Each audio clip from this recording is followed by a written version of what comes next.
I'm Chronix, and this is Crystal from the Most Extreme Wrestling, and this is going to be our very first episode of our weekly John Morrison report. Update. Yeah, and we're going to be doing this at least until John Morrison returns, and I guess based on the reaction of the show or whatever, so it'll say if we do it in the future. It's all up to you. It's like American Idol. Except it doesn't suck. Now,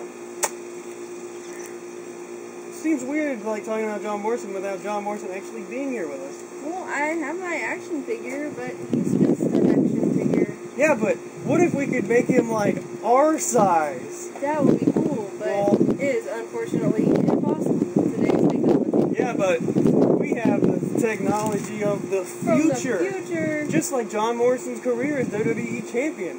From the future. Check this out. Ordinary action figure? I think not. Whoa! It's life size. It's pretty awesome. Now, John Morrison, let's talk about your career. Yes. Shawn Michaels mentioned you on his, actually on an interview called TV Tracks. I'll put the link down in the description down there somewhere in the video. Shawn Michaels was asked what he thought about you, and Shawn Michaels pretty much said, you know, I get the same thing all the time. Everyone likes John Morrison, they think he's a good wrestler, but they didn't have the mic skills, and they don't think that he's going to make it. Shawn Michaels actually defended John Morrison because, you know, he hasn't been in the business really that long.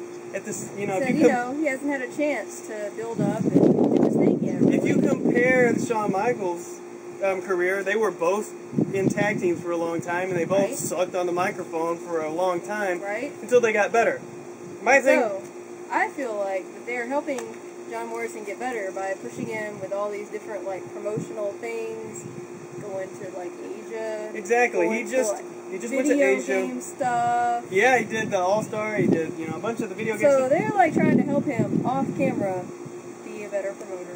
They sent him and Melina to Malaysia. They sent him to Sunway Pyramid Mall in Singapore and did this little thing called like Beyond Social Service. And I think like a year ago they did something for reading, and they sent him and Arch-Roof to help little kids read. See, it's cool because they're making the company look good to other people. And making John Morrison look really good and getting his face out there. Representing the company. I know John Morrison. Is a good thing. I mean, just look at you. He's so cool. Just look like a superstar. You look like a superstar. And it's just great. And WWE's putting so much time and effort into him, they're not just going to get rid of him. And yeah, he's not getting pushed as much as a lot of people like us would probably want, but it's WWE. They're much more than wrestling in a wrestling ring. Exactly. They have all these... They are a publicly traded company. Worldwide. And they're sending him all over the place to make him look good and make WWE look good. So it is a great thing. I mean, who else are they sending out there like that? Especially at his level. They send John... Yeah, exactly. So it's just awesome. Right. And I think that's all we have for this week, but hopefully... Oh, we will be back next week. Yes. Alright, so this concludes our first weekly John Morrison report. Isn't that right, John Morrison?